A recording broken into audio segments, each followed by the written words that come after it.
नमस्कार दोस्तों, कैसे हैं आप सब लोग। स्वागत है आपका अपने YouTube चैनल पर। दोस्तों फाइनली CGPDT हमने जो भी क्वालिफाइड कैंडिडेट्स हैं उन सब को ईमेल कर दिया है। आप सबको अपना ईमेल चेक करना होगा और ईमेल में डॉक्यूमेंट्स वेरिफिकेशन से रिलेटेड जो भी रिक्वायर्ड इन्फॉर्मेशन है या जो चीज़ भी आपसे मांगी गई वो सारी चीज़ वहाँ पर दी गई है और कुछ कुछ चीज़ें जो आपसे मांगी गई है वो भी वहाँ पर एक एक चीज़ मेंशन है। देखिए 3 PDF यहाँ पर आपको शेयर किए गए हैं।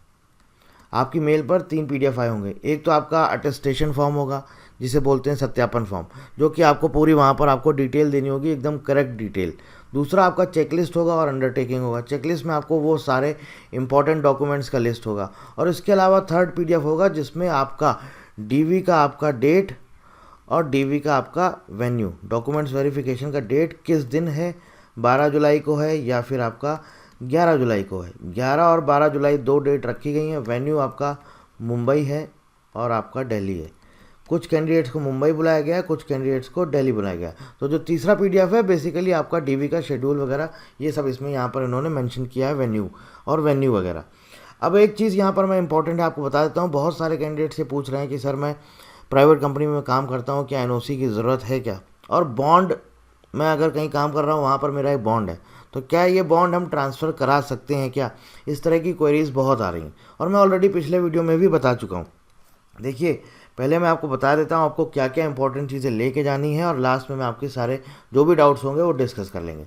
सबसे पहली और इम्पॉर्टेंट चीज़ देखिए, जो आपके पास मेल आया है कुछ इस तरह का मेल आया होगा, आपने देखा होगा। जो पहला PDF है आपके नाम से आया होगा, यहाँ पर डेट पड़ा हुआ है 5 जुलाई 2024 और देखिए कहाँ का है ये, बौद्धिक संपदा भवन मुंबई, ठीक है।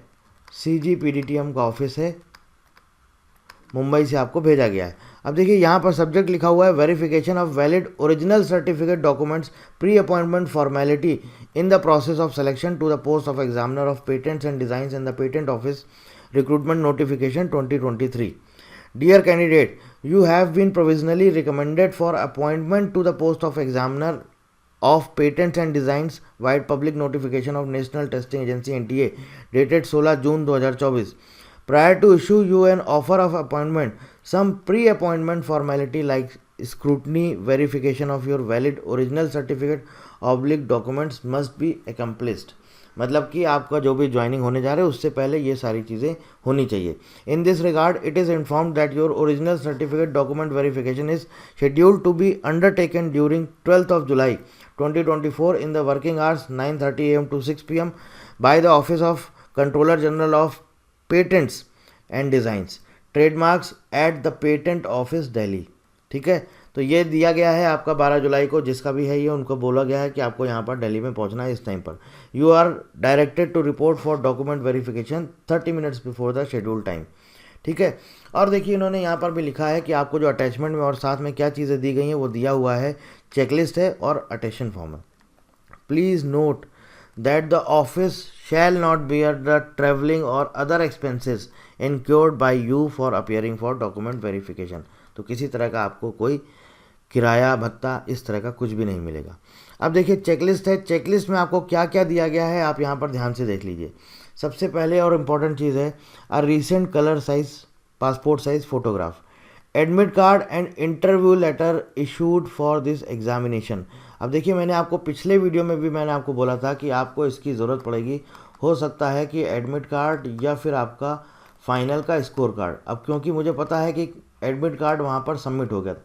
देखिए बहुत सारे कैंडिडेट ने सबमिट कर दिया, किसी एक आध कैंडिडेट ने हो सकता है नहीं सबमिट किया हो, बाकी ऑलमोस्ट सबका वहाँ पर एडमिट कार्ड सबमिट हो गया था। क्योंकि जब एग्ज़ाम हुआ था तो कई सारे कैंडिडेट्स ऐसे भी आए थे जिन्होंने बोला था कि सर मेरा एडमिट कार्ड तो लिया ही नहीं है। तो एक आध होंगे, इक्का तुक्का होंगे तो होंगे, अदरवाइज सबका एडमिट कार्ड जमा हुआ है। अब देखिए अब यहाँ पर इन्होंने लिखा हुआ है कि admit card and interview letter issued for this examination. अब अगर जो समझदार होगा उसके पास एडमिट कार्ड की कॉपी होगी, जो समझदार नहीं होगा उसके पास एडमिट कार्ड की कॉपी नहीं होगी। आपने एडमिट कार्ड जब डाउनलोड किया होगा, कहीं आपकी मेल पर होगा, कहीं सॉफ्ट कॉपी होगी, कहीं ना कहीं तो होगा, आप उसको निकालिए, वो लेके जाइए। और इंटरव्यू लेटर जो भी आपका था, जो इंटरव्यू लेटर आया था आपने वो भी अपना डाउनलोड किया था ना, इंटरव्यू लेटर भी आपको लेके जाना है।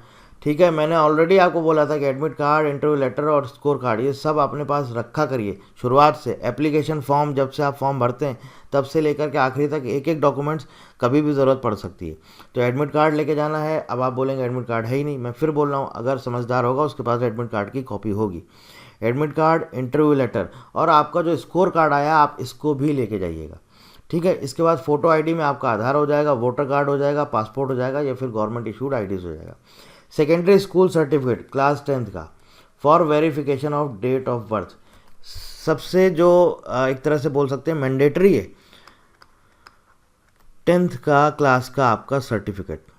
ठीक है, डेट ऑफ बर्थ यहीं से चेक किया था। Senior secondary marksheet, senior secondary certificate, certificate for claiming age relaxation, अगर आप एज रिलैक्सेशन ले रहे हैं तो कुछ इस तरह का आपके पास है। Certificate of nationality if applicable, अगर इंडियन है तो फिर आपको ज़रूरत नहीं है, दूसरे कंट्री के हैं तो फिर आपको ज़रूरत होगी, अदरवाइज़ नहीं है। और यहाँ पर भी लिखा हुआ है इफ़ एप्लीकेबल, अगर हैं क्लेम कर रहे हैं तो फिर आपको देना पड़ेगा। अब देखिए इसेंशियल क्वालिफिकेशन में क्या बोला है, bachelor degree marksheet oblique transcript, bachelors degree certificate, marksheet और सर्टिफिकेट। ठीक है, अब कहीं कहीं पर आपको मास्टर्स डिग्री भी मांगा गया। देखिए किसी किसी पोस्ट में आपने देखा होगा वहाँ पर जो इसेंशियल क्वालिफिकेशन है वहाँ पर लिखा हुआ है बैचलर डिग्री, और कहीं कहीं पर आपने इसेंशियल क्वालिफिकेशन में आपने देखा होगा वहाँ पर लिखा होगा मास्टर्स डिग्री। तो अगर आपके पास मास्टर्स डिग्री नहीं है, आपके पास बैचलर्स डिग्री है, आपके पास मान लीजिए सपोज अभी आप पोस्ट ग्रेजुएशन कर रहे हैं और आपने फॉर्म भर दिया, आपने एग्ज़ाम क्वालिफाई कर लिया, अभी पता चला आपका फर्स्ट ईयर चल रहा है, एमटेक कर रहे हैं, एमएससी कर रहे हैं, कुछ भी कर रहे हैं, पता चला अभी आपको फर्स्ट ईयर में ही है, तो फिर इसके लिए आपको हो सकता है कि आगे प्रॉब्लम आ जाए, क्योंकि जो इसेंशियल क्वालिफिकेशन है मास्टर्स डिग्री वो अभी आपका कंप्लीट ही नहीं है, आपने बैचलर्स डिग्री के बेसिस पे फॉर्म भर दिया है, तो यहाँ पर आपको प्रॉब्लम आ सकती है। ठीक है, कैटेगरी सर्टिफिकेट में हम बात करते हैं, और मैं आपको बोल रहा हूँ अगर कुछ भी आपको प्रॉब्लम है आप मुझे व्हाट्सअप कर सकते हैं या फिर वीडियो के नीचे कमेंट कर सकते हैं। SC/ST certificate, valid OBC non creamy layer certificate. देखिए OBC सर्टिफिकेट एक डिफरेंट है और OBC non creamy layer certificate different है, तो ये आपको लेके जाना होगा अगर आप क्लेम कर रहे हैं तो। EWS certificate, PWD ex serviceman certificate, ठीक है, ये आपको लेना होगा। अब देखिए यहाँ पर इन्होंने लिख दिया है issued by the competent authority for the valid period, तो आपको उसी के अकॉर्डिंग लेके जाना होगा। आप ध्यान रखिएगा, मैंने पिछले वीडियो में भी बताया था आपको, अगर आपके पास पुराना है, पिछली डेट का बना हुआ है तो वो भी लेके जाइए, नया आपने बनवाया तो वो भी लेके जाइए, लेकिन ऐसा मत करिएगा कि आप आजकल में बनवा के लेके जा रहे हैं, वो फिर सही नहीं होगा। वैलिड अगर पीरियड है मतलब कि फाइनेंशियल ईयर उसमें लिखा है, ऊपर क्लियर मेंशन है कि हाँ इस फाइनेंशियल ईयर से इस फाइनेंशियल ईयर तक वैलिड है, OBC non creamy layer certificate या फिर EWS सर्टिफिकेट उसमें लिखा हुआ है तो फिर आप लेके जा सकते हैं। Government service for candidate already working in government establishment, आपको क्या चाहिए, NOC चाहिए करंट एम्प्लॉयर से, ID कार्ड चाहिए आपको, और लेटर ऑफ अपॉइंटमेंट मतलब कि ऑफर लेटर जो आपको मिला होगा ज्वाइनिंग लेटर वो चाहिए, ID कार्ड चाहिए और NOC चाहिए आपको करंट एम्प्लॉयर से। इसके बाद नीचे दिया गया है अंडरटेकिंग बाय द कैंडिडेट, यहाँ पर आपको देख लीजिए, इसको ध्यान से पढ़ लीजिएगा और उसके बाद नीचे आपको अपने सिग्नेचर करने हैं। आई certified that the foregoing information is correct and complete to the best of my knowledge and belief. I understand that the appointment to the post of examiner of patents and design is provisional in nature, and if any information submitted by me is found to be incorrect, the appointment is liable to be cancelled। और यहाँ पर आपके हो जाएंगे signature. ठीक है, तो ये आपको सारे के सारे डॉक्यूमेंट्स लेके जाने होंगे, ये आपको यहाँ पर सिग्नेचर करना होगा, इसकी कॉपी, आधार कार्ड की कॉपी, एडमिट कार्ड की कॉपी, इंटरव्यू लेटर की कॉपी, आपका स्कोर कार्ड की कॉपी, ये सारा कुछ आपको लेके जाना होगा। मैंने ऑलरेडी पिछले वीडियो में सब कुछ बता दिया।